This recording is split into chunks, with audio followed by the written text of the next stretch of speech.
What's up, gang? It's your boy Coach T with Chicago Bears 360 with my guy Swifty. Back with another live episode for you today. Y'all see Coach T representing the Chicago Bulls. They're actually tipping off at the same time today. I hate it. We got to go head to head with Chicago Bulls, but we here for it. The show must go on. Do me a favor, man. If you in the comment section, run those likes up, man, so we can get this algorithm busting, man. Also, if you're watching this on the playback, like, subscribe, hit the notification bell so you can tap into Chicago Bears 360 with Coach T and Swifty. Also, if you want to follow me on Twitter, you can catch me at Bears360_Coach T. Tap in anytime, man. I do live tweets, man. I engage with the soldiers and others, man. It doesn't matter. But listen, we got a great show for you today. Listen, we got Swifty on the show again today doing guard tackle prospects leading up into the NFL draft. We also are going to be talking about some of these recent signings the Bears made, right, leading into this week's NFL draft. And then we have a special on-air live mock draft. Me and Swifty going to go head-to-head with our own individual mock drafts live. We're going to do it on the simulator live on the show and get your feedback. I'm going to check the DM, see how it's going down in the DM, and then we're going to get to it. Y'all know we got to do the Drunk Uncle segment. I got a hot one for you this week that I want to address via film footage. So do me a favor, man. Tap in, grab some popcorn, sit back, relax, and enjoy the show, man. Y'all know what's next. Where you at, Maestro? Cue the intro. Welcome to Chicago Bears 360. Keeping it a buck with Coach T. Contra.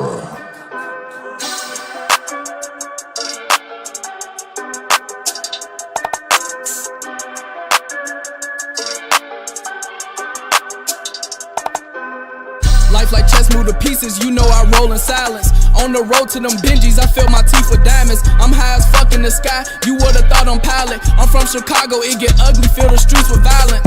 Life like chess, move to pieces, you know I roll in silence.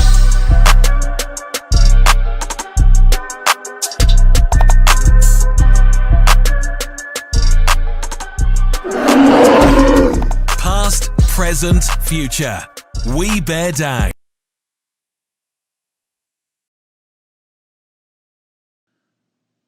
Like I said, man, welcome back to Chicago Bears 360 with Coach T and Swifty, man.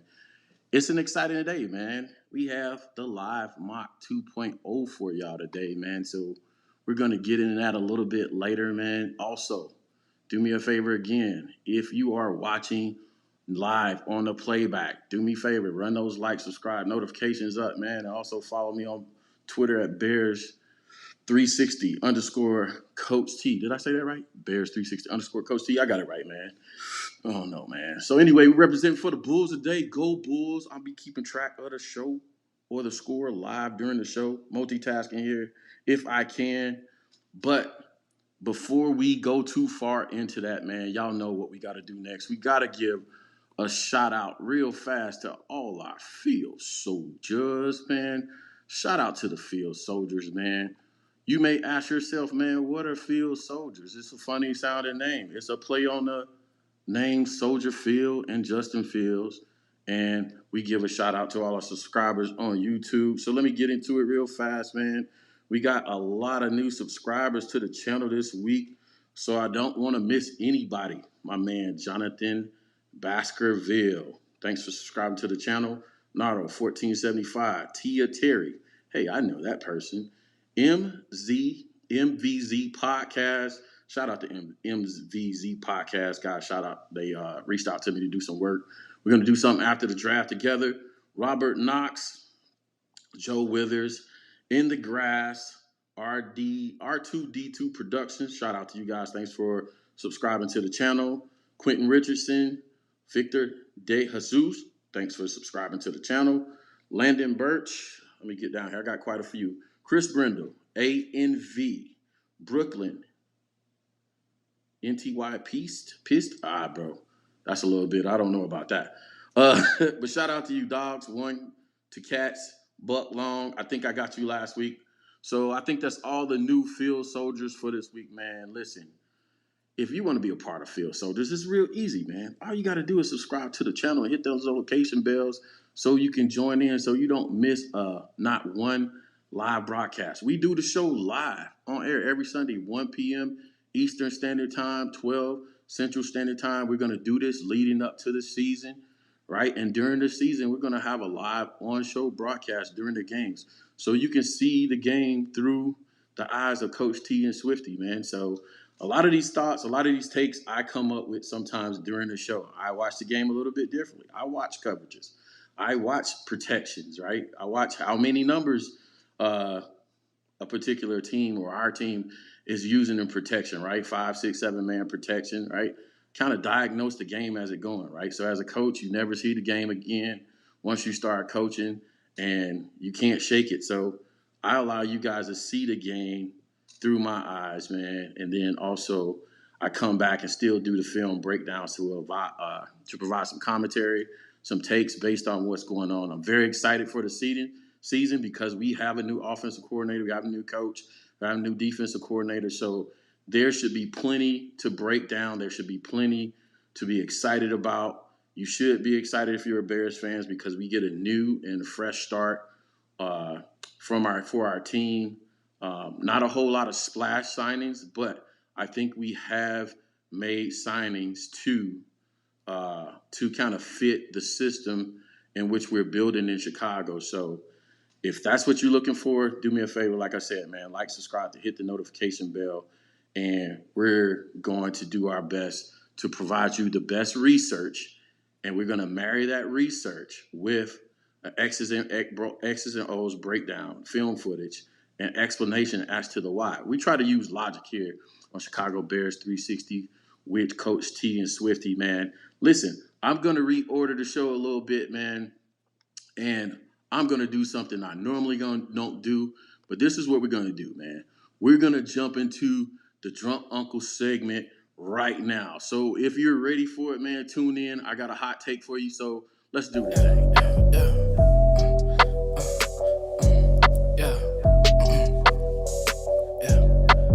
Anything is possible, got feelings in my cup. All right, that's the Drunk Uncle segment, intro music, man. Shout out to my son for providing that intro music, man. I want to show y'all something real fast. And this graphic is a little bit crazy, man, but I'm going to do it anyway. So let me just go ahead and pull it up. Let's put boy Coach T in there, and then we're going to put the take in there, right? Y'all can't see that real well, so let me do it this way. Let's get straight to the take. How about that, man? So today's Drunk Uncle is going to go out to your boy, Jonathan Wood, for the article on Cole Kmet, man. And here's the thing, man. I don't want y'all to take this the wrong way. Coach T is bagging on Jonathan Wood because he wrote an article on Cole Kmet and stuff like that, right? So I want you to take the correct context away from this. Jonathan Wood wrote an article on Cole Kmet basically saying, hey, he pulled some stats and understood, based off of those stats, he thought he understood what Cole Kmet's production truly was, right? So, you know what I'm saying? Kind of my take on stats without context, stats without X's and O's knowledge of the game, right? And break down, understanding the nuances of the game is this. You can do stats, right? You can have a stats guy. You can have a PFF research expert, right? That's good. But you still need to marry statistics with the right information, nuances of football, and understanding of the game, how it works, how you put plays together. What's the responsibility of the tight end? Is he a wide tight end or a U tight end? And then also understanding what the past information has taught us, right? For example, I'm going to talk about here in the clip that I'm going to show, you're going to hear me talk about, why Cole wasn't as productive as he could have been. And although he wasn't productive as he could have been, there's room to be hopeful going into the season. And it's going to break that all down, and we'll come back to that. Do me a favor, pay attention to the video breakdown clip. Hopefully I didn't screw that up. Yeah, I still have it.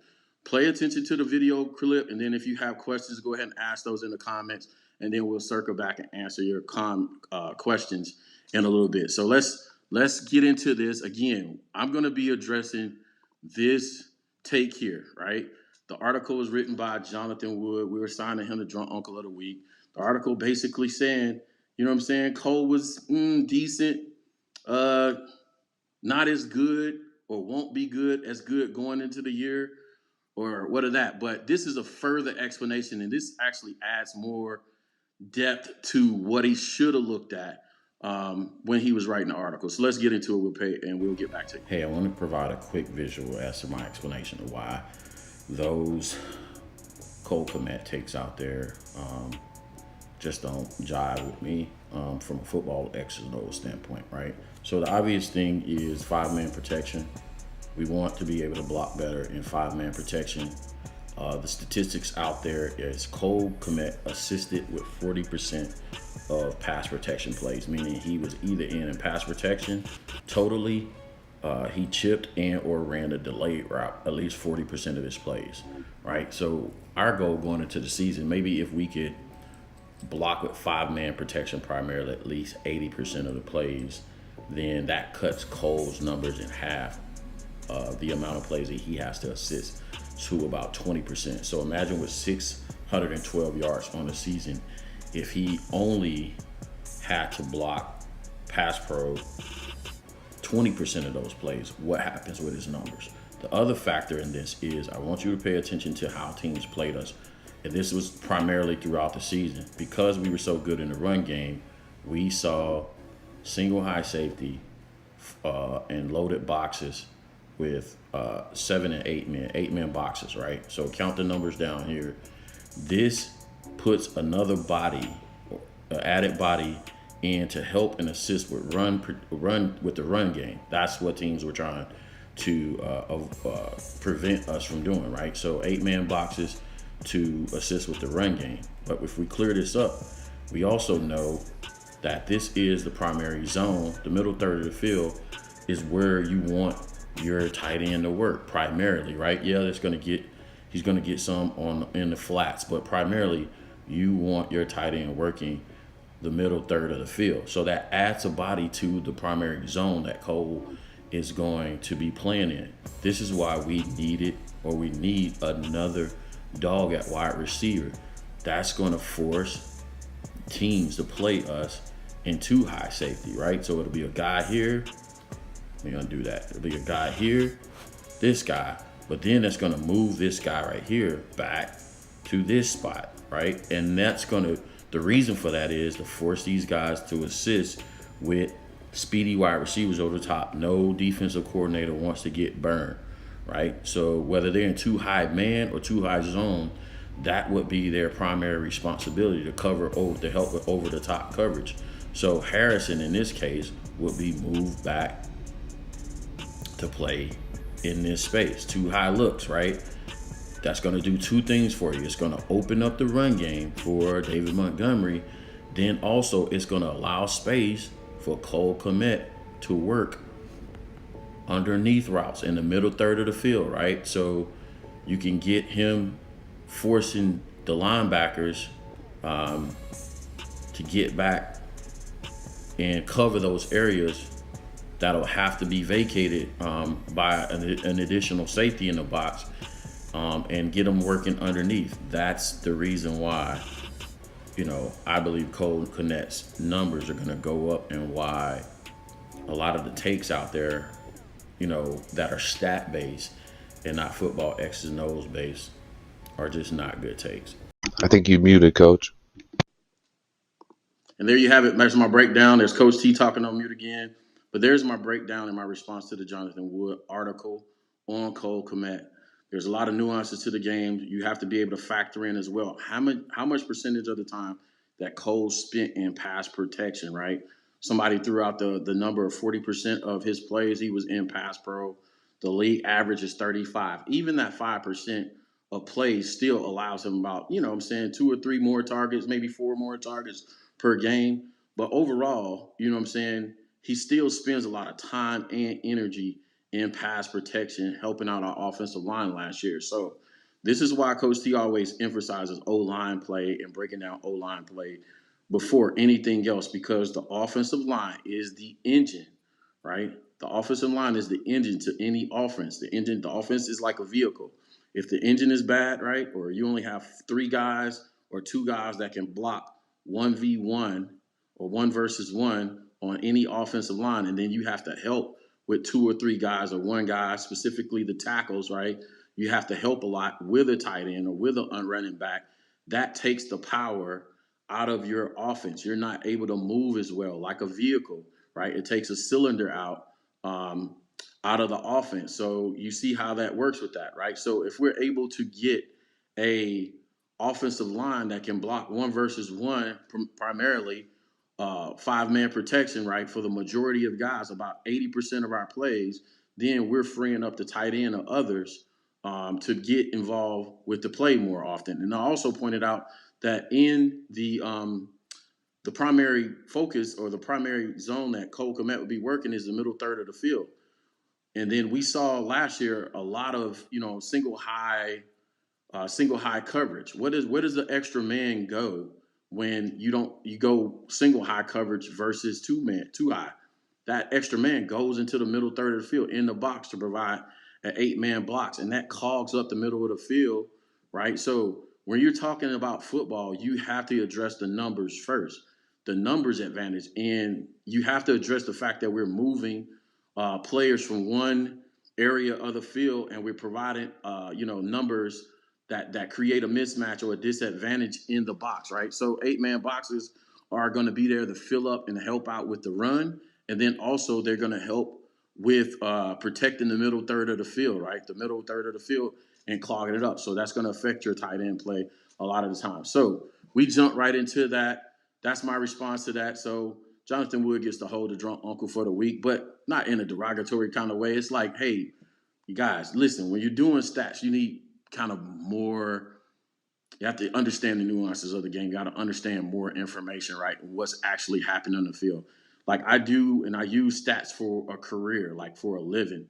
And, you know what I'm saying? Those are accompanied with understanding my job as a professional, right? I use that to either confirm or deny things and theories I already have. So you develop theories, you have to have, you know what I'm saying, some understanding of what you're doing to go along with it.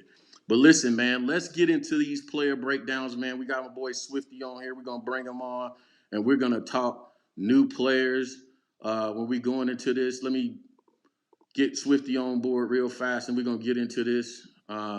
We get a shout out to my boy Swifty. Say hello to the people. Swift! What up, Coach? I see you with the Bulls gear, Y'all man. know how I feel about Swift, man. Swift coming with the hot fire information. Do me a favor. Swift, his description to his channel is in the description. Go subscribe to his channel over Swift Sports Network. He's going to provide you. Look at it. He got the T-shirt. Swift with the gear today. We'll show it off He's again. going to provide you with the hot takes throughout the week, the updates on player personnel throughout the week. Swift, you got to get me one of them shirts, bro. I know you got the merch. You got to. I know where it's at. I know where it's at. Triple X, by the way. Coach T, a bet guy. I'm still in defensive line shape, so you got to give me the hot merch. But do me a favor, guys. Go over, subscribe to his channel. Tune in throughout the week for updates leading into the draft and all things player personnel. Swift is the top scout in the business, but I was thinking this morning, man, I might have to promote him to director of player personnel. I don't know. He might have promoted the director of player personnel, man, for Chicago Bears 360. He been providing them hot takes like that, man. So, like I said, man, Swifty, man, welcome to the show. Go ahead and say something to the people. What's up, everybody? I'm always good to be here with Coach T, man. This guy's real. He brings it to you with the X and O's, and he's the coolest guy I've with. You guys got to follow him, sub to him. If you haven't subbed, if you're here watching right now, and you haven't subbed yet, you're tripping. Hit that button right now. We'll give you a second, and then we're going to get into this. Hey, I'm going to show y'all how Coach T has to improvise on the fly with the show, man. I had my mic plugged up from the intro of the show. Of course, I'm going to delete all this out. And I couldn't hear anything I was saying or anything Swift was saying. So I'm over here faking the funk all this time, man. I'm just doing my thing over here. This is how when you're a one-man band, man. on the show, but we just be improvising on the spot, man. But that's how I go. Now I Oh, can hear you, Swift. We good, man. So I said, oh, welcome you to the can hear me program, now. my Okay, guy. okay. Hey, listen, man. It is what it is, bro. It is what it is, man. Maybe it's the Mr. T starter kid. Maybe it's the Bears Bull swag threw me off today. I just don't know what I'm doing today, man. But listen, we gonna get into these player personnel breakdowns, right? I got the Texas A&M guy going up first, and then we're gonna jump into the mock draft. So let's do this. The Texas A&M guard. Let's break him down, Swifty. Let's talk about him, and then we'll move on. You can start talking. Kenyon Green, man, this guy is a beast. 6'3", 323. Went to Texas A&M. Uh, Man, he played left guard, he played right guard, he played right tackle, he played left tackle, he played everywhere on the line except for center. He's wide, he has good balance, extremely powerful. He does tend to play ahead of his feet a little bit, and one of those things Coach T saw, he will lean and kind of reach occasionally. You see a lot of that and some bad habits that need to be ironed out. This guy's a 3-year starter who can come in, plug and play day one at right guard or left guard. And as long as he cleans up his penalties and his hand usage a little bit, he has the potential to develop into a Pro Bowl caliber guard.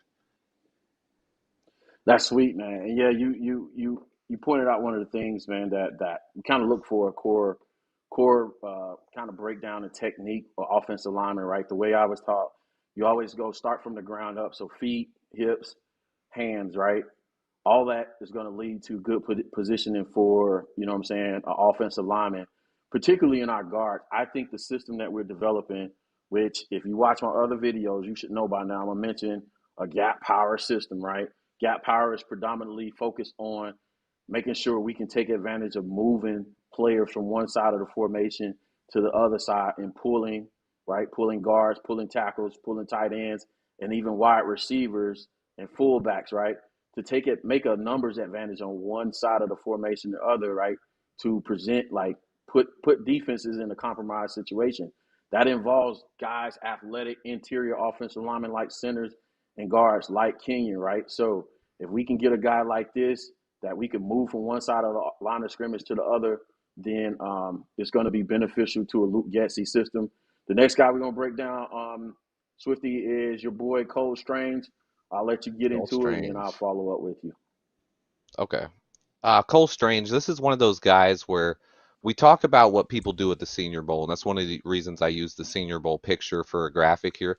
This is a guy who dominated at Chattanooga against lower level competition.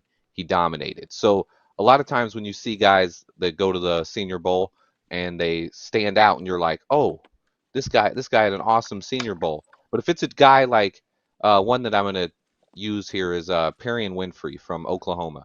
He's a defensive lineman. He played 4 years or 3 years at Oklahoma, and then he goes to Senior Bowl and has a great week, and everybody's talking about him. That's a guy that doesn't really do it for me. For me, it's the Senior Bowl.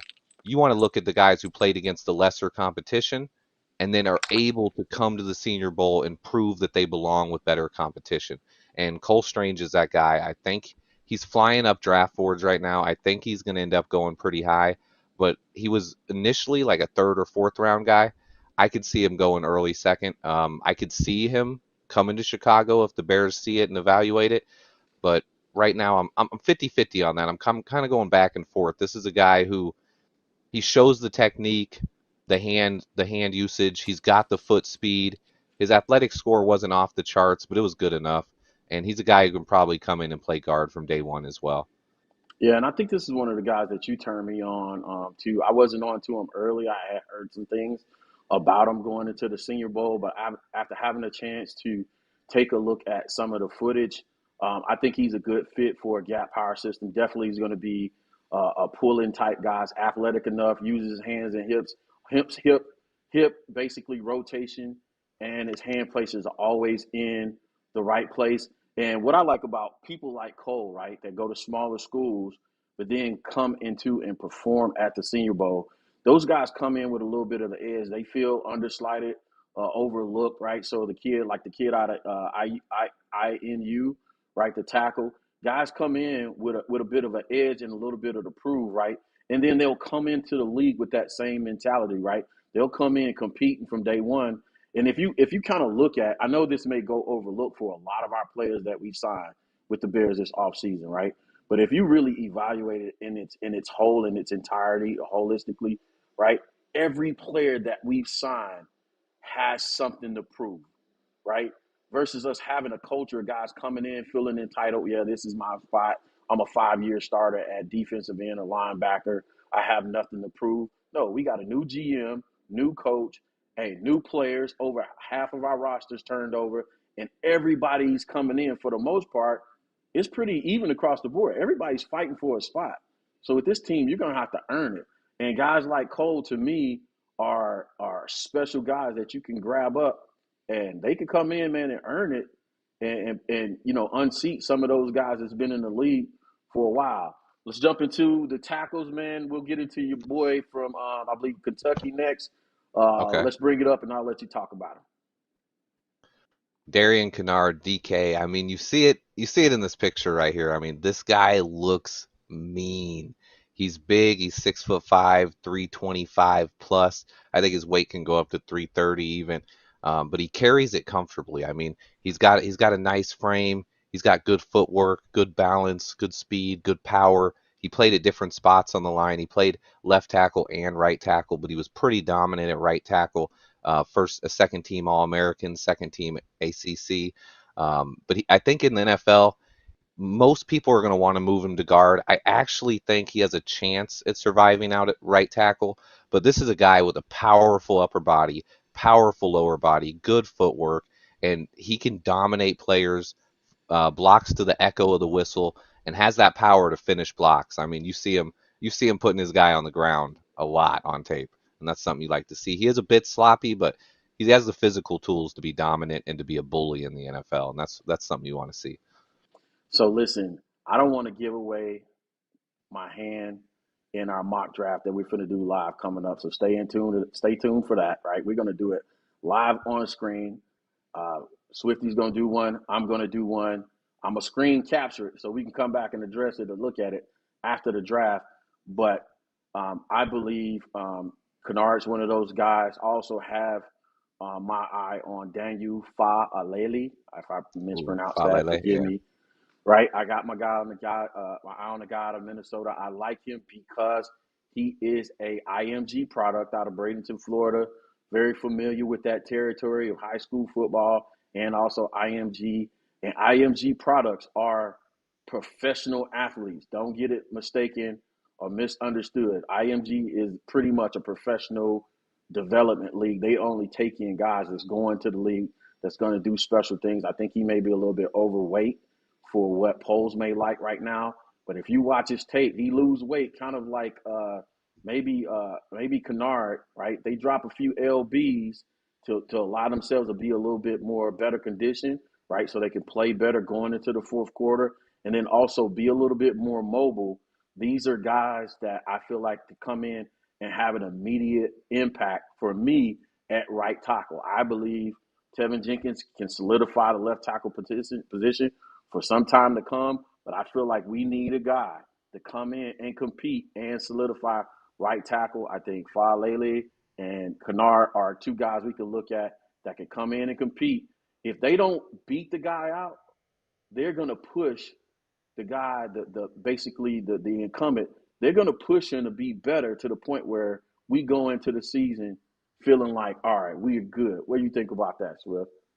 Yeah, no, I agree with that. And as far as Faalele is concerned, that guy's a monster, man. Like there's other big prospects in the league, but this guy is 6'8", 390 pounds, and actually shows good footwork. He has the play strength. He moves fluidly. Like he's a guy who. My only worry with him is like his bend. Obviously, he's gonna have a little bit of balance issues when you're 6'8" and you got to get down low for those speed rushers. That's the only thing that concerns me. But if he can handle that, he's a guy that's going to be dominant at right tackle because he's a mountain. You're not moving that guy. Yeah, you have to navigate his pure mass alone, right? And the fact that he can move, right? Just his mass alone, 6'8", 390. That's a lot. Now I'm saying I'm telling Ryan, if I'm Ryan, I'm saying, hey, bro, I get it. You 6'8", 390, but don't come into camp at 6'8", 390 year in, year out. I need you around 375, 370, right? That way I know you're in really good shape, and let's come in and play some ball. So let's transition smoothly over into the tackle we signed this week. I believe Davenport. You did a great breakdown on your channel. Y'all go to the Swift channel and check that out. But let's get into it, Swift, and then we'll talk after. Yeah, I watched tape on Davenport from the 2021 season. He started 16 games in 2018 and gave up the most pressures in the league, but I could clearly see a little bit of improvement when I watched him on film from 2021. He's not a guy that's going to dominate. He clearly lacks the strength to get any push off the line or dominate people or get any push in the run game, but he does have the size. He's 6'7", 315. He's got the footwork. He can hang with people in pass protection, and his biggest thing is strength. I mean, you see it because he not only doesn't get pushed, but he also has times when, like a power rusher, they'll get into his chest immediately, right? They're just going to walk him. Like, he just walks with them to the quarterback. Like, he Right. doesn't, he's not a guy that's trying to bring him down. So you do see some issues in that, but he is a guy that's not going to kill you if he has to come in and start a couple games. He's clearly not as bad as some of the play we've seen at left tackle over the years as Bears fans, but he's a Right. guy you're not going to get too excited about. Like, he's not going to come in here and dominate and win the starting job, and you're going to be like, oh my God, who's this guy? Like, I don't see that, but he is a guy, if he does have to come in and play a couple games this year, hopefully he doesn't kill us. So Charles Leno or Davenport? I mean, honestly, at this point, it's a toss-up, man. I mean, Leno just people want to consistently just say Leno is an average left tackle, right? That's what people want to say. They're like, oh, he's not bad, he's not great. That guy doesn't do anything special. Like, on top of the fact that he holds all the time, he gets penalties, he just looks lost when he's not engaged with a blocker, he's lost. Occasionally he can look average when he's in the phone booth with a blocker, kind of like Dakota Dozier. Dakota Dozier in a phone booth, he looks pretty good. And Leno could do that at times. He'd look okay in the one-on-one with a guy, and you'd be like, okay, look, he's blocking somebody. Okay. But then the next three plays, like, if the guy doesn't come right off the edge at him, Leno's just like, what do I do? What do I do? Like, even Davenport, one of the plays I highlighted in the video, there's a play just like that where he backs off the line and the edge doesn't come at him. The edge backs up into coverage.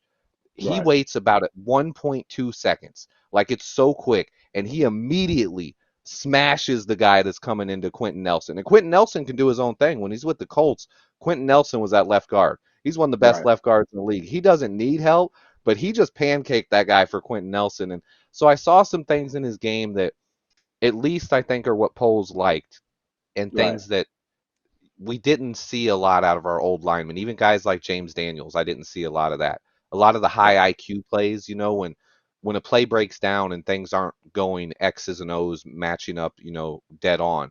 What does that guy do when he has to make a decision for himself? And I saw Davenport make a couple smart plays. He's not the best tackle in the league, but he's not horrible. I don't mind him as a swing tackle. Right. And you make a good point, right? For players, especially offensive linemen, to have a high football IQ, right? There's guys that can do exactly what you tell them to do as a coach, right? Hey, on this play, we're going 5-man protection. You know what I'm saying? We're gonna call out the mic. If we're going against a 4-3, we're gonna take the 4 down and the mic, right? That's our responsibility.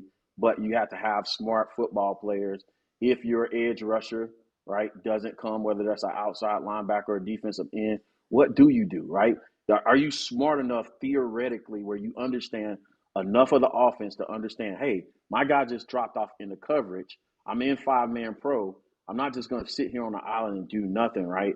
I'm going to look inside, like when we watched the Tevin Jenkins film, and I told you one of the things that was special about him was the moment he doesn't see nobody's coming to his space, he gets violent and goes downhill real quick and starts smashing bodies, right? That's what I'm talking about. So you mentioned Dakota Dozier, and I know you did a breakdown on your channel for it, and I thought it was really good. And I told you, hey, from the naked eye, this is why I need Swifty, right? From the naked eye, from a coach's perspective, you say, hey, I didn't get a whole lot of research on the guy. I just saw something I liked his feet, right? And I thought he was a good system because of his feet. But talk to us a little bit about Dakota Dozier and what you surmised from that breakdown. Man, and he's another one of those guys who is not going to kill you. I watched all 16 games of him in Minnesota, and there were times where he'd go through stretches where he'd look like the best player on the Minnesota line.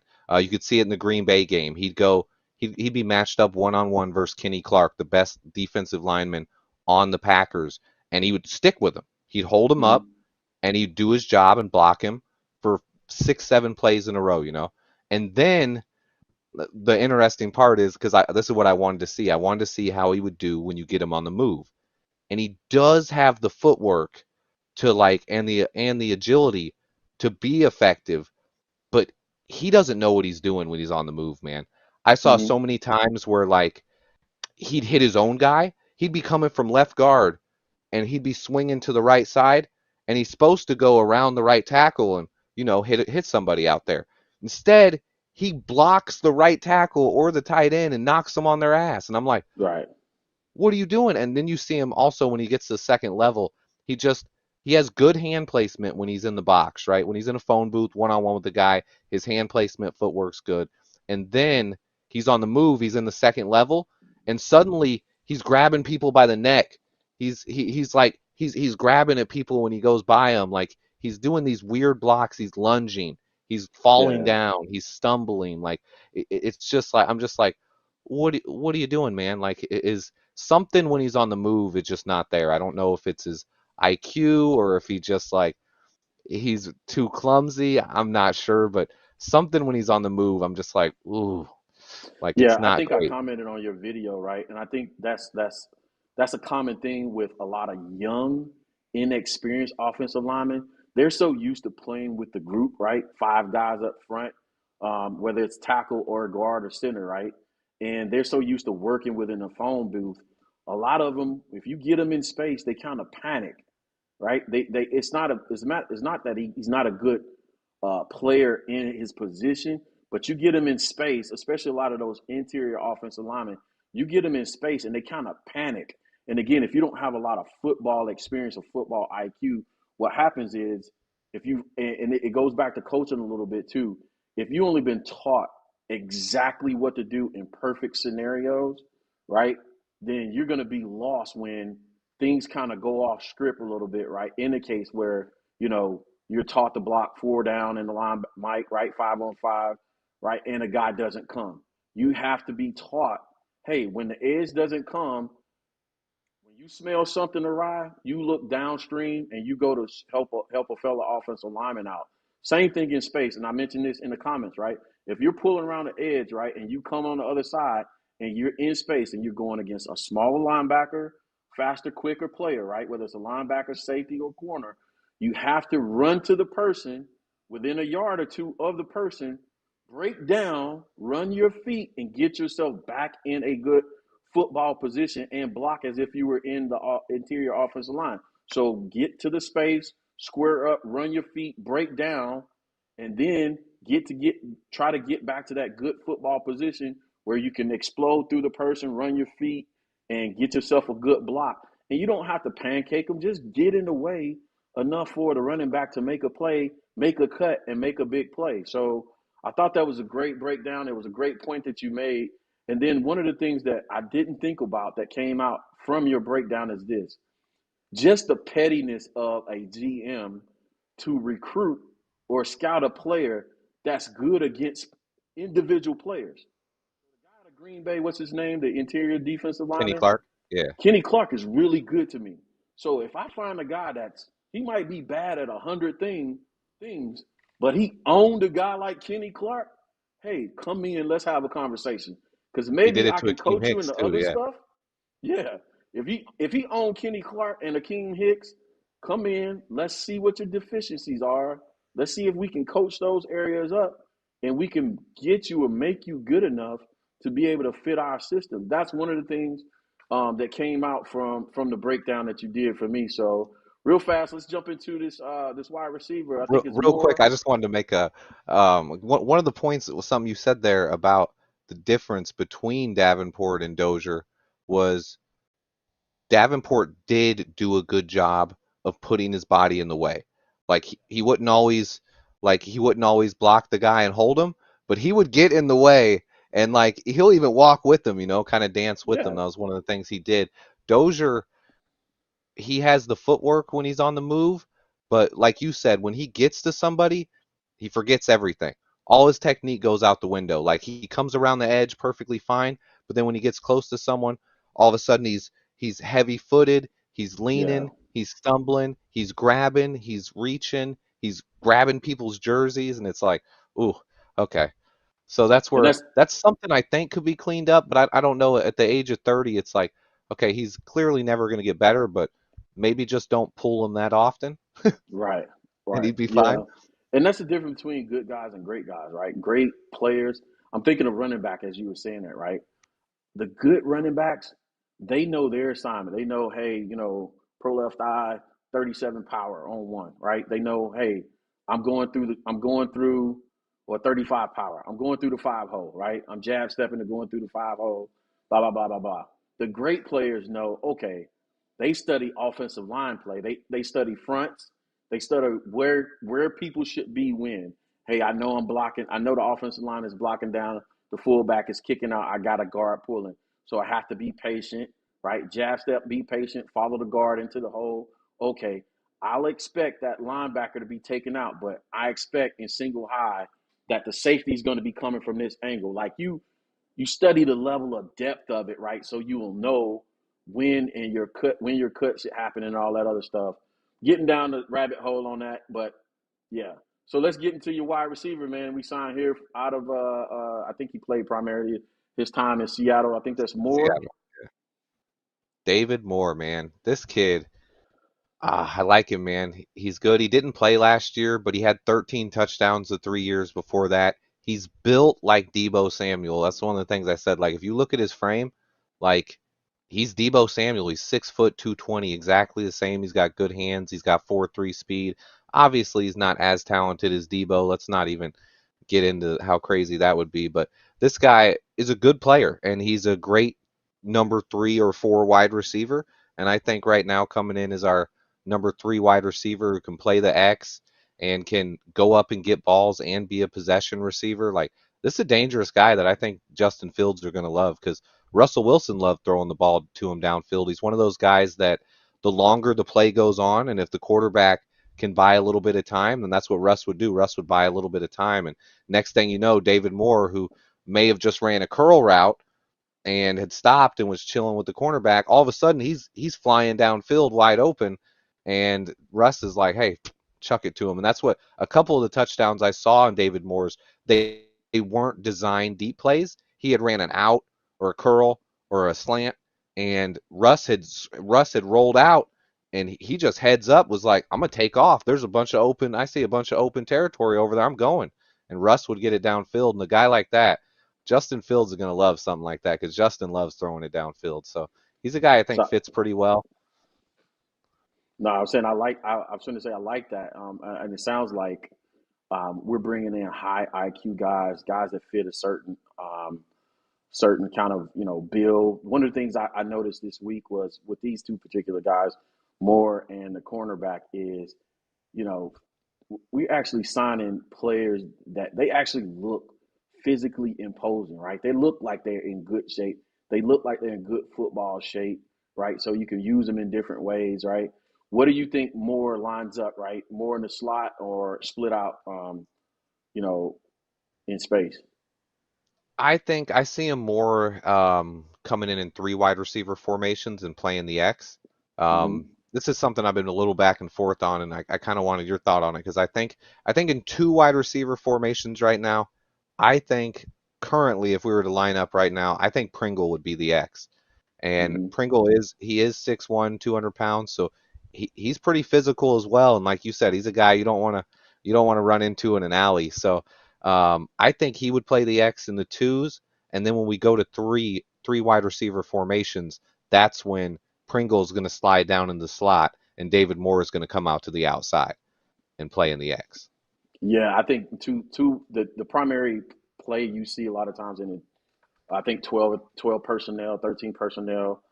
two wide receiver sets is you're going to see basically a nine route, go route, and a cross, right? That's what you need, that fast guy to clear out the safety. He's basically clearing everybody out, and that cross route is going to be the guy that kind of catches it. And he's either going to catch it over the middle, right, or the back half of the other side of the third of the field. We have so many guys now that I'm just like, man, I like it though. It's so competitive, right?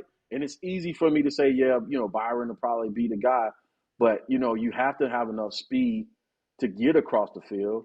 One, but you have to have enough speed too for you to be ambidextrous with the play, right? So you don't want to give your play away and saying Darnell's going to be always the runoff guy, right? Yep. Sometimes Darnell needs to be the crossing guy, and you need to have a guy that has enough speed that he can be the non-route guy. So you have a crossing route, another guy coming back behind him, crossing the field off of play action, and you can make some big plays.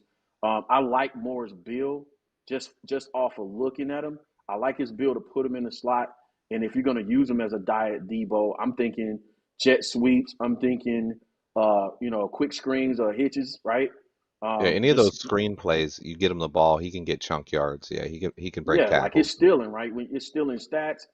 Also, keep in mind, like a jet touch pass is also considered a pass in the NFL. So you get him on what I call jet fly motion, right? When he comes in motion, the quarterback gets it, just kind of touch the ball ahead to him and let him do what he do. I love that play. Yeah, get yards in play. You say you hate it or you like it? No, I love it. I love that play. Yeah, it's easy stats, right? That with the quick hits play, man. And again, you need wide receivers that also kind of almost fit the running back mold too, right? You don't know if he's a wide receiver running back, kind of like Sky Moore, right? That's why I like Sky Moore, a guy that has the mentality, the attitude that you can line up there and as well and get a guy to get in space and make plays for you. Let's get into this cornerback real fast for you. I like his build. I like his speed. Describe him for me. Okay. We got Greg Stroman here from Virginia Tech. He's got that lengthy, kind of the length you want in an outside corner, but he's doesn't have the frame. He's a little bit too small, mostly plays slot. He is a ball hawk though. He had 9 interceptions in college. He only has 3 starts so far. He did them all his rookie season, but he's only 26 years old. He's had multiple injuries the last few years, but he's a playmaker with the ball in his hands. He can return punts. He can return kicks. I think right now he's just a backup for Tavon Young, who's our starting slot corner. But if something were to happen, he's another guy who provides insurance, and he's not going to be awful out there, I don't think. If he's healthy, he's a guy who's a playmaker and can play in the slot or at least be your fourth corner. And we clearly need depth at cornerback. So he's a nice move, another low risk guy who's not going to be amazing, but he does have some upside. He's only 26, and if he wasn't injured, he would probably he wouldn't have been cut and he wouldn't have been a free agent, but he hasn't played in 2.5 years because he keeps getting hurt. So that's just kind of how it is. I'm seeing a lot of comments that's talking about David Moore being healthy. Yeah, like again, I think when you start getting into these 1-year deals, right, and some of these no-name, I don't want to call them no-name, but some of these players that we signing, I think the trick is finding the 1 or 2 things they do well, right, and figuring out, what is it that they do well. It's a reason why Ryan is bringing them in, right? What is the 1 or 2 things they do well, and as the reason of why you're bringing them in? And I'm specifically saying that because I'm reading, and I'm not going to bring it up on the screen, but I'm reading Don Bird's comments about, us bringing in non-name brand guys, right? And that's been the sentiment echoed with some Bears fans, right? We want to make the spat, it's easy. It's easy. I think you're being lazy as a GM when you just go out and try to get name brand players and say, oh, come in. I'm putting all the clues together. Again, McVay said it. 4 to 6, 4 to 8 guys are system agnostic guys. You don't build entire rosters off of just, these name brand guys, all stars. At some point, you got to coach. At some point, you got to develop a system, right? You have to develop a system. You coach to that system. And then once you get about 80, 90% there, then you go out and get you some dudes, right? You decide what positions you need your dudes at. Obviously, quarterback, obvious wide receiver, obviously cornerback, right? But then you have to In the still line, yeah. find guys that fit that systems that still do. So, what's your thoughts on that, Swill? Yeah, I think building a team through free agency and spending big money in free agency is not a great long-term plan.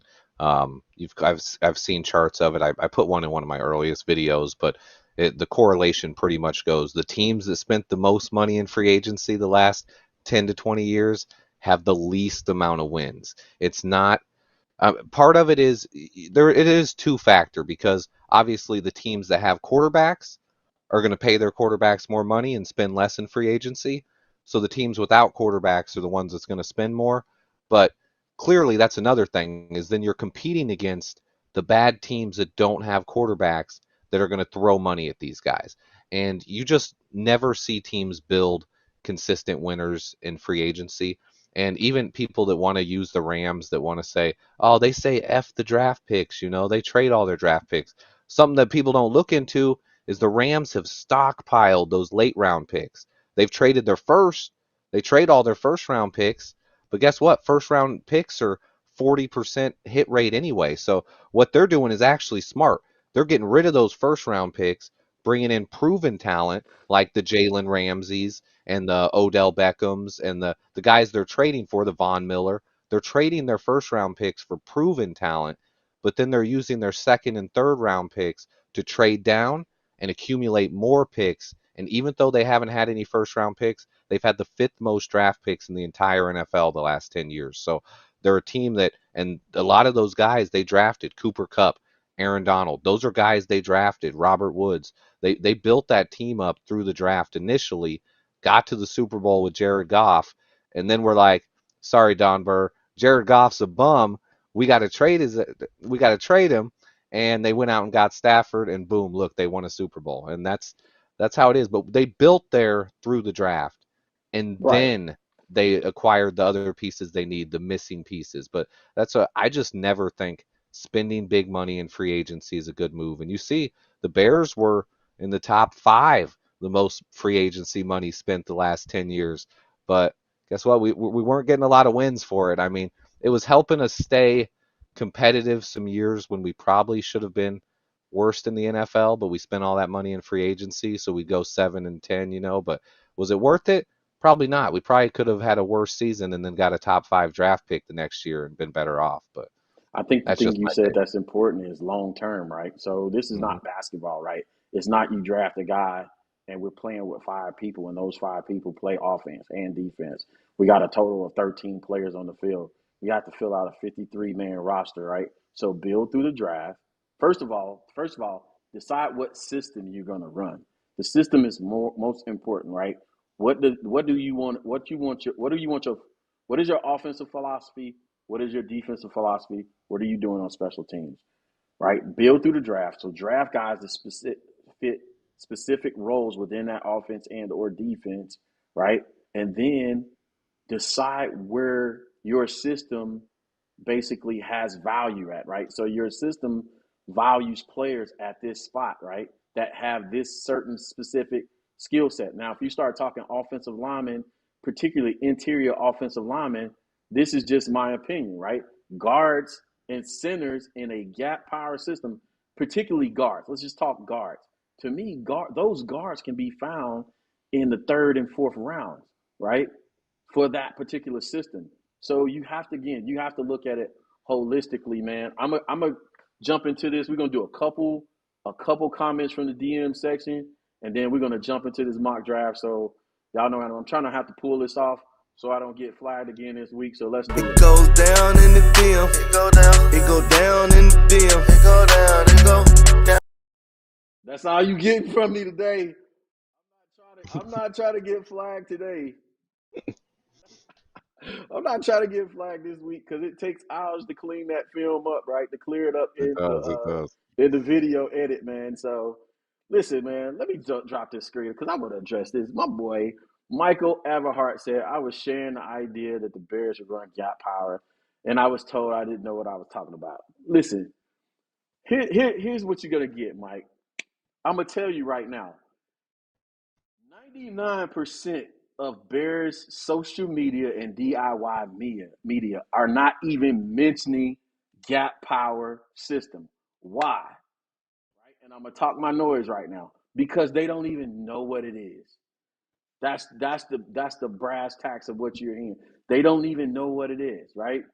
They don't know. Most of you're gonna hear about a Luke Getsy run concept. You're gonna hear a lot of people say he runs outside zone, right? But when you start talking about gap power systems, or I'm gonna give you the secret formula to winning great philosophical arguments, right? Just ask a great question, right? So ask a question like, what's the opposite of a zone scheme? What's the opposite? Or what other schemes out there and do they run in football opposite of zone schemes? That's whether it's inside or outside zone. Mostly all people know is zone run schemes because that's what they hear. And we have a tendency to repeat what others say. Like three technique became popular. So every commentator on social media, DIY media, otherwise, everybody wanted to talk. All of a sudden, they were specialists in three techniques. So if I'm having an argument about techniques, I'm saying, okay, you know three techniques. So what's the other techniques on the defensive line, and where do they line up? Where does a three technique line up? Where's the one technique line up? Where's the five technique line up? Right? It's other techniques than three. See, we use these terms to become popular, like wide receiver Mm-hmm. one or X wide receivers, right? It's okay, man. Just you know what I'm saying. Just ask them a great question, and you'll 9 times out of 10 shut them up. My boy Mule Skiller says what? What are you saying? Is that Pierce, Moore, and Pickens should be the first pick at number 39? That's a great segue, my boy Mule Skinner. Because guess what we about to do right now? It's about to go. It's about to go down. We finna do this mock draft. This is how we gonna do this thing.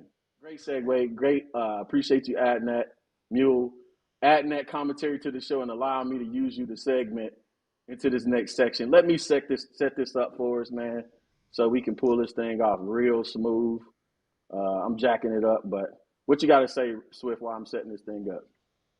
Hey man, that's a great segue to get into it because that's something we got to talk about. I mean, just what you mentioned earlier, how we can get a guard late. Everybody on Bears social media and DIY, they say our top two needs: wide receiver, guard, because that looks like the holes in the depth chart. But when you look at how deep this draft is and some of the guys you can get late at guard, like Chris Paul, Chasen Hines, Cade Mays. There's some guys you can get in even the fifth or sixth round. I think could come in here and be potential starters. I was talking to a buddy on Twitter about it earlier because he DMs me occasionally, and he said, "Oh, we got to take a guard in the second because Poles loves those athletic guys." And if you look at Kansas City last year, the guys they drafted, Creed Humphrey and Trey Smith, both scored really high on the RAS athletic score system. And I was like, all right, so I threw those three names at him that I just did, and I was like, these guys should be available in the fifth and sixth. What are their athletic scores? Because I hadn't seen them yet, but I had seen them on tape, and they looked athletic to me. And he came back, and Chris Paul and Chasen Hines both had over a 9. I think they were around 9.5 out of 10 on the athletic scores. And I was like, there it is. Those are the guys Poles looking at right there in the fifth round. If he can get a guy like that, real athletic guard who can come in and move and be powerful, I think that's what we might end up doing. Yeah, man. You listen, you make a great point, man. And I want to point this out specifically about the drunk uncle. And I tried to emphasize this with the drunk uncle, right? Take. I'm not an anti-stat guy, right? I'm not an anti-analytics or metric guy, right? But one of the things that you have to do, and I do this professionally, I develop a theory based off of a player or something like that, and I use the analytics and or stats to confirm or deny you know what I'm saying, what my theory is. And again, one of the things I know about doing analytics professionally, right, is you have to make sure you're measuring the right things when you're measuring anything. So, a point. So, athletic score would be a great thing to measure when you're getting into the guard. So, there you go with that. So, but listen, we about to get into this mock draft 2.0, and it's a special one because the first one I had to do by myself, and I had to do it, you know what I'm saying, ahead of time and run the video back. But as you can see, this is live. This is live. So what we got to figure out here is do me a favor. Somebody do me a favor. In the comments, you think of a number. 1 to 10. 1 to 10. Somebody think of a number 1 to 10. And I'm going to give my boy Swifty the first crack at it. Right? Crack at it. Let me do somebody that's been commenting a lot. Mule going to be our guy right here. Mule, I need you to think of a number 1 to 10. Don't post it in the chat. Don't post it in the comments. Keep it in your head. Swifty's going to go first, and I'm going to go second, and we're going to throw our numbers out there in about 2 seconds. Swifty, you got your number in mind? Yeah, I got We're it. trying to determine who goes first in this draft. All right? Oh, okay. We're just taking turns, or? Yeah, we're going to do 2 drafts. I'm gonna let either you going to go first, I'm going to go first, second, Okay, and then okay. we'll flip it. The other person get to go. But I don't want, you know what I'm saying? I don't want you stealing my picks. I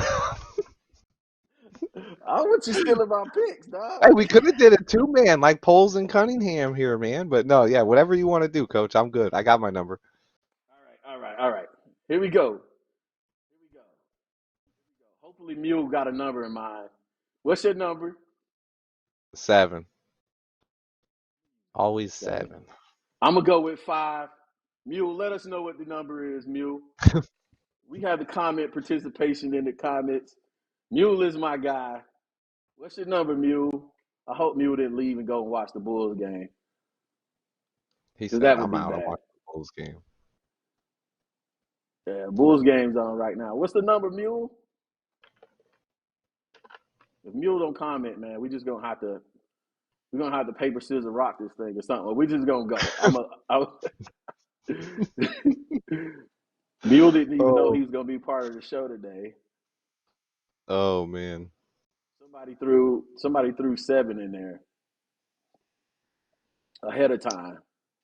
Oh yeah. It'll be 2 more seconds. Looks like Mule went to watch catch up on the Bulls games, the Bull highlights. All right, Swifty, you going first, man. So here's how it's gonna work. Okay. All right. He said, I don't want you taking my guys. You got to go first. Okay. It's all good. So I got it up here on the screen. I already got all the filters set out. We doing straight up, no trades, none of that madness. No I put it trades. on Just fast, move straight pre-draft. down. Strict. Okay. Perfect. Pre-draft, realistic. You turn me on to this PFF simulator, by the way. I know everybody's using the PFF simulator, but you turn me on to this one. It's NFL Mock Draft Database.com. If you want to use this one instead. Oh, he said 4. Mule said 4, bro. You got to go first. Oh, Mule said 4? Oh, snap. Mule said 4. He came in late. Mule, here's the thing, bro. It didn't come up in my comments. Why not? This is crazy. Did it not? There it is. It just popped up. Oh, okay, okay. So here we go. I was 5. So I'm going to go first. This actually works out because you get to see how I'm going to do it live. So hopefully y'all can see it on the screen. Of course, I already selected the Bears, so I'm gonna actually scroll down. I'm gonna start my draft, and we finna get this thing popping. Here we go. The draft is kicked off. We got this thing in fast mode. I'm telling you already. Who's falling? He's gonna get somebody. I already know it. Oh. Y'all already know what I'm doing. With the first pick, I'm getting the dog. I'm getting the dog. George Pickens. George Pickens, man. I'm getting George Pickens. But I think this next pick, and my pick is already up. What y'all think about that? Gotta love Pickens, Just turned man. off the Bulls game. Oh, Hopefully it's yep. not that bad over there I in just Bulls peeked at Nation. the score, man. It's 56-41, almost halftime. So they're down 15 going into half about. They ain't playing no defense. All right, Nope. so I already made my first selection. That's George Pickens. I'll let y'all see that. Right, y'all can go ahead and comment on Coach T's first pick selection. Let me go back to all selections. Number 48 is up. This is where I think I'm gonna surprise a lot of people, right? Because here it is, man. I'm going offensive tackle. I'm going to take Darian Kennard with the second pick at offensive tackle. It's just like that, man. It's just I like can't be that. mad at this draft. You got two of my favorite guys so far. So I got George Pickens. See, this is why you get yourself a great scouting guy, a great GM to provide you all the intel, so you'll know who to draft on draft day. So you know what I'm saying. Full disclosure, I'm taking all my advice from my draft scouting expert, Swifty, the top scout in the business. Yes, I said business. I'm Business. gonna drop a little AAVE on you. My third pick. Where am I going? You mad at me, Swift? I'm going with your Cole boy Strange. Cole Strange. Look how this draft is forming up. What y'all got for me? First three picks: Pickens, Kennard, Cole Strange. I can't be Playing mad at it. guys. I'm coming up. My third guy, pick number 48. This is the fifth round. Now, this is where it gets kind of a little sketchy for me, right? But I decided, this didn't come out the way I expected it to, right? So if you can see my selections at a cornerback is Darion Kendrick, Josh Williams, Damari Mathis, and Mikael Wright and Kalen Barnes, right? So I had cornerback after interior offensive lineman. I had cornerback and linebacker to be my next selection. So again, I think I'm going to surprise a lot of people, and I'm going with Jesse Luketa. Luketa. So we'll have to do some research on this guy. Yep. We have picks 48 and 58. By the way, Jesse Luketa came up. I did check out some of his film, right? Just a quick glance of it earlier today or yesterday. He looked good, but I want to dive in deeper on him to see what this dude is about. But we have picks 148 and 150. They're back to back. And keep in mind, to me, right? Keep in mind the system, right? Tampa 2, too high safety, a lot of too high man, too high zone. We don't need a world beater at cornerback. Matter of fact, I think Thomas Graham Jr. is a perfect fit for a Tampa 2 defense, right? So I'm not looking for a guy that can play cover one, man, cover three, zone, cover three, match. If the guy can play in primarily quarterback facing defenses, which is the Tampa 2, two high zone where he has safety help over the top, or two zone, I think the dude can ball, right? I think he's gonna be a guy to ball. Now, in other mocks, Darian Kendrick was there. I can't say I know a great deal about the kid other than he played in the SEC, right? And he can ball. But I'm gonna go with the guy that I have a little bit of more research on. And I'm going to go with Kalen Barnes. 6 foot, 185. Dude runs daggone 4.23 debatable. Check him out in the combine, 4.23 debatable. I don't know if that score stuck, but remember, Coach Flu likes guys that can run, right? Man, I still have picks. Oh, yeah. And last but not least, he's going to like this one. Oh man, you taking my guy. Okay, okay. Yeah, I love it. Monday with that last pick. Honorable mention for safety. I like the size and the speed of Sterling Weatherford out of Yep. Miami of Ohio. A 6'3", 205 or so safety. At 6'3", 205 pounds. He can play in the box, but runs a 4.3, I believe 40. Man, listen. you can do a lot of things with a guy like that, right? You talk about how we're going to use what's the guy we got from Tennessee? How we're going to use Cole Strange. Kirkshank, Oh, Cruikshank. right? If I got a guy 6'3", 200 and some 205, 210 pounds that runs a 4.2, 4.3 40, right? It's a lot of stuff you can do with a guy like that. So I'm gonna screenshot this. You'll command 3, right?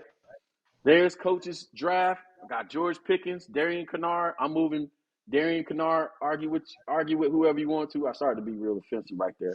Argue with whoever you want to. I'm getting Darian Kennard, and I'm gonna coach him up to play right tackle. Cole Strange, day one starter. I'm probably gonna put him at. Coach Flu said our linebackers should be interchangeable, but naked ride, short clip I saw, he can play either the Sam or Will. Kalen Barnes can run, 4.2, 4.3 guy. Listen, you got a 4.2, 4.3 guy, he can run. He's going to have safety help over the top anyway. So as long as he's a quick twitch guy, he'll be all right. And everybody know how we feel about Smoke Monday, man. What you got to say about that? Yo, I love that draft, man. You took a lot of guys I like in there. I'm actually not too familiar with the linebacker from Penn State, but that's the only guy on there. I like Kalen Barnes. I like Smoke Monday. I love Kennard, Pickens, and Strange. Those guys are my guys. They're all Pickens is coming into this. He was my favorite wide receiver in the draft. I'm torn now between him and Alec Pierce, and with Mechie third. But man, that's a great draft. If we came out of the draft like that, I'd love it. And as far as Cornelius in there saying we got to get 2 receivers, that's one of the things. If we don't trade down, so this is a draft, I expect us to trade down, but we're not trading down in the mock draft. So in this situation, one thing that you guys got to realize is when the draft is this deep, there's going to be undrafted free agents at every position, especially wide receiver. So don't freak out too much if we don't take a guy in the 5th or 6th round as a second receiver, because you can get a guy just as good an undrafted free agent. And that's and I believe Poles saved money for that, bro. We have a lot of money going into this, and it doesn't take a lot for an undrafted free agent, but you throw an extra 20,000 at each one, and you're going to have your choice of the undrafted free agent market. All right, all right, Mule. We've been there before, man. Go ahead and take care of Mama. Yep. Mule said he got to go. Mama's on the warpath, bro. Wife's on the warpath. We don't want no smoke, man. We don't want no white kind of smoke. Nope. Listen, so you're up, Swift, man. I'm going to kick this thing off, man, and I'll make your picks for you, bro. You just tell me. Hopefully you can see both sides of the screen. You tell me whatever position you want me to highlight, or what actual position you want me to highlight to see which play is available, and we'll go with that. Oh, what y'all saying in the comments? I saw a lot of George Pickens comments, but we're going to check out some of these comments after we both finish. So you're up at pick number 39.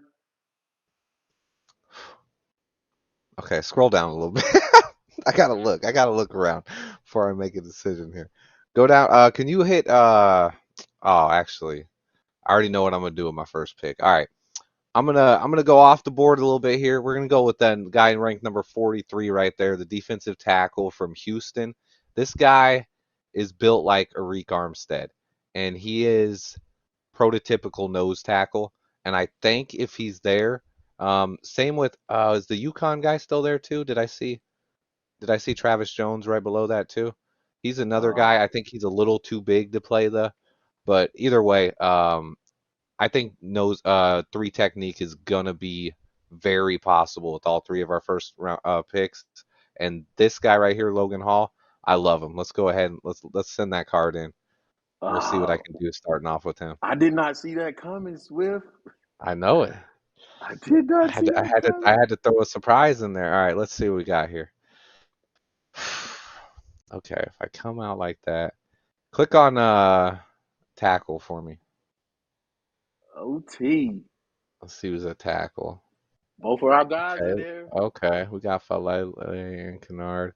And then hit wide receiver for me. Man, this one's okay.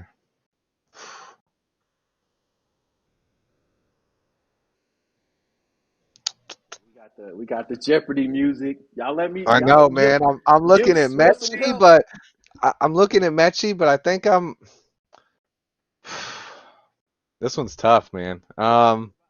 Think about You know Justin, what? though, man. Just take Alec Pierce for me. I think there's a chance he could fall, but in the real draft, he's not falling to 79. So I'm gonna go ahead and grab Alec Pierce here. Alec Pierce, number 48. Yep. Yes, sir. All right. I Okay. like it, though. I like All it. right. Let's see what we got. We'll see what we got here. Okay. Take me to tackle and interior. I'm gonna have to check the line now. We're getting deeper Tackle. here. We got Nicholas Pettit. Okay. I can't even say the last name. I don't like him either way. And Cole Strange still on the board here. Okay. Cole Strange is still there. Sean Ryan's there. Abraham Lucas. I'm gonna go with give me Abraham Lucas, the tackle out of Washington State. He's purely a right tackle, I think, but I think he could come in and I think he could possibly beat Borum out day one. All right. So we went with Abraham Lucas at tackle with the third pick, number 71 in the third round. Okay. Swifty. I had to switch it up on you. I thought we was gonna be like pick for pick. You know I can't do that, man. When you took my guy, and Pickens was gone. I didn't see Pickens there. Was he there? I think Pickens went early in this one. Pickens was there at the first pick. Was he? I didn't see him on the board. Okay. Wait, scroll up. Hold on. Are you sure? Nah, that's fine. He was there. Somebody grabbed him by now. Okay. Let's see. We have Swift, fifth this round is here. live, Okay. bro. This is a I need live interior. show, man. I need interior O-line. This He is said like this it's gonna be live, man. Thursday, bro, or Friday. It's gonna be a live show at the draft. Ryan ain't gonna have no do-overs, bro. I don't want a do-over. I wanted Logan Hall. I kind of wanted to see what I would do without taking a wide receiver there, especially after you did. Good point. Can you hit guard there? Yeah, hit that. Click on that. Got There we go. Lucina Smith, Okay. Chris Paul. I'm taking my guy Chris Paul. He's gonna come in and be my right guard day one. Okay. He's gonna he kick Dozier. He destroy Dozier for that job. Okay, So we have 148 and 150 almost back to back. Go back to wide receiver for me. Let me just check what the double dip would look like. Kyle Phillips would be a great pick as a slot, but in this one I'm not going to go there. Show me a safety and corner. Going with corners first. Darion see, Kendrick. And I like safeties. Castro. I don't know, Tyson Anderson. Yeah, nothing. The that's boy jumping Smoke out. is at 197 still. Yeah, I can save him for the 7th though. Show me a linebacker. Ooh. Nah, go back to guard. We're gonna double dip at guard. All right. So I'm going with. This is gonna be interesting. We're gonna take Cade Mays. Bring me Cade another Mays. guy. Yep. Now I know you like Cade Mays and I like Jason Hines, Lindstrom too. and Chasen Hines. Yeah, there's 3 guys on that board that I like, but I think Cade Mays is the safest since I already got Chris Paul. I think I'll go with someone a little bit safer who could be a backup this year and possibly take Whitehair's job next year. All right, I'm trying to close this out without destroying the whole draft. He said, No, I didn't. Okay. Shout out to Apple. Didn't Shout destroy out the to whole Apple. draft. All right, let's see Oh, what look you at got that, so man. far, my guy. Okay. Logan Hall, defensive lineman out of Houston. Alec Pierce, wide receiver. Abraham Lucas, at offensive tackle. Chris Paul and Cade Mays at guard. One thing I can say about this draft, we gonna come out of this thing good at defensive line and offensive line. That's right? what, and that's then I you think give that's, Justin the weapon. I'm trying to prepare people for that. I think we're going to build the trenches, man. I think we're really going to build the trenches. I think they're going to build from the inside out. And then with this last pick, we'll go to safety. We'll see if Smoke Monday is there. But also, top guy. Since you took Smoke, I'm gonna switch it up on you, and I'm gonna go with Sterling Weatherford. I was watching a little bit of tape on him last night because my boy Jordan on Twitter told me that this guy is the poor man's Kyle Hamilton. And I love Kyle Hamilton. And this Right. guy, he's clearly not Kyle Hamilton, but he has a lot of those skills that you look for in a safety position. And I like him. I think he's a good player. If you could get him in the 7th round or 6th round, he can come in and do some work. So we're gonna go with Weatherford. I've taken Sterling Weatherford in a lot of my drafts. I like him, and I know he's going to be there late. So when you're talking in terms of value, I think what you can get out of a guy that's 6'3", 205, right, in a 7th round pick, that size, and the different nuances. Remember, I talked about scheme, the proper placement for the word scheme, right? We started talking about alignment, right, which is the defense 4-3-3-4, right, and then we started talking about coverages, right? Different defenses, personnel grouping. Scheme applies with a guy like Sterling Weatherford, where you can start saying, hey, okay, already at 6'3", 205, he can play the 4-3, 2 high safety in a John Lynch type of role, right? Long and rangy. He can cover territory if we have to go single high safety and move a guy in the box because of his speed. But now, right here, like if I have to pull a linebacker out of the game, do I lose a whole lot by having a guy like Sterling Weatherford in at 6'3", 205 and having him play a hybrid position? Or can he defend against tight ends and man coverage, right, and match up? So if you got a 6'6" tight end that's long and rangy, he can come in, perhaps cover him in that situation, and big enough to go in the box and be a force in the box and play ball. That's, I think you get all of that out of Smoke Monday too.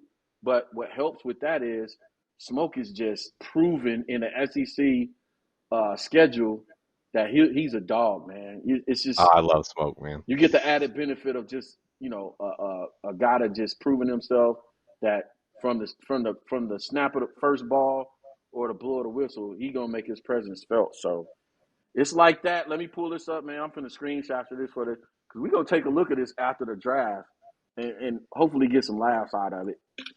So I got both of ours right there. How y'all feeling about both Swift and Coach T mock draft 2.0, man? Listen, only at Chicago Bears 360, man. We having fun with this thing, man. I appreciate you, Swift, man. What you bring to the show, man. That's one that I just feel like, oh man, I love working with you, Coach T. Real quick, I just wanted that guy right there, Logan Hall, and I know fans aren't super comfortable, super fan of him, but Poles has talked specifically about what the 3 technique position means to this defense, and he is the one guy probably in the entire draft that is built like Armstead from the Colts, the guy he built that defense around in Indianapolis, and he's the one guy who has that potential to be that guy. If he's there in the 2nd round, I definitely think he's a guy we might go after. And that's the thing. The other positions, wide receiver, offensive tackle, guard, safety, corner, they're all deep. 3 technique, it's not that deep. There's a couple guys later who I do like and they intrigue me. Haskell Garrett, what's the other guy? Booker, the Booker kid from Stanford. I like those guys, but as far as being able to come in and be a 3 technique and be a star, Logan Hall, and I like the Marvin Lill too, but that's about it. 2 guys in the draft, and they would have to take him in the 2nd round if they wanted one of those guys. And again, Swift is talking about system fits, right? And also value. When you're talking about the draft, you're talking about value. You're also talking supply and demand, right? So a guy's gonna, it's business 101, right? There's very few 3 techniques in the draft, and I'm just saying that hypothetically. If there's very few 3 techniques in the draft in a 4-4-3 defense, his value is going to go up and he may move up the board, right? Based off of supply and demand long enough. Like if you have decent guy you can play and you want a few 3 techniques, your demand is going to go up, or your demand is going to go up because of the rarity and the ability to find a guy like that in the draft. So very well possible, could be a possibility. You never know what they're thinking in the draft room. But again, what we try to do is always, again, this is a good kind of counterbalance for one another. Provide that, hey, scouting guy versus coaches guy, perspective on the draft And then on Thursday night, we're gonna see what actually happens. Speaking of which, man, do me a favor, guys. Don't forget, and that's almost like a bad graphic right there. But don't forget to join us starting on, I believe, Thursday night, which is draft night, first night. Even though we don't have any first round draft picks, we still going to be on live, having a party, man, enjoying the draft, celebrating. It's an unofficial NFL holiday. It's an unofficial holiday in the United States, bro. Football is big. Draft night is big, man. It's going to be a life changer for a lot of kids coming out of college, man. They're going to get an opportunity to step in the league, make a lot of money, change the trajectory of their family for generations, man, if they do the right thing with their resources and money and stewardship, steward over that money and that opportunity correctly, man. So it's always a great thing. I remember being a kid, man, and, talking to my parents and all, promising my mom, man, I was like, I'm going to make it one day, Mom. And, you know what I'm saying? I'm going to buy you that house and all that other stuff. Like, every kid I know, man, came up like that, man. Fortunately, it didn't work out for me like that, but I was able to do some other stuff, man. It worked out. Life worked out pretty well for me, Swift. You know what I'm saying? I'm doing a little bit okay, man. I didn't have to go into the league and bust my head up, man, and provide a Yeah, living for my family. you're Man. probably better off for it right now. You don't have the CT to worry about right now. Shout out to those guys. But listen, join us for the draft, man. I'm Coach T, man. That's Swifty. I don't know if we promoting him yet, player personnel, but he's definitely the top scout on Bears DIY Media, man. Thank you for joining the show, man. Listen, if you are checking us out on the playback, do me a favor. I'm going to say this one last time. Do me a favor, man. Like, subscribe, hit the notification bell, man, and follow us. Join the Field Soldiers, man, so you can be part of the family. It's just like that. Again, Coach T, that's your boy Swifty, man. We out. Yeah.